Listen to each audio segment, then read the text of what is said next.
لقد خلقنا الإنسان في أحسن تقويم الله أكبر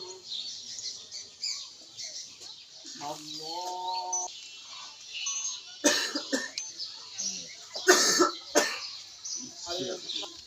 مالك يوم الدين ورحمة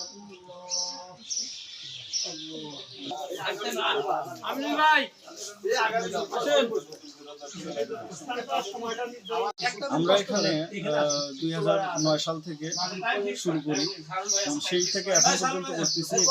এখানে আমরা প্রায় 25 থেকে 60 জন নামাজ পড়লাম। আলহামদুলিল্লাহ অনেক ভালো লাগলো। আমরা তো তাদের দিন তারিখ ঠিক রেখে একই দিনে একই সময়ের কিছুটা তারতম্যর কারণে সালাত করি, আমার খুব ভালো লাগে আলহামদুলিল্লাহ।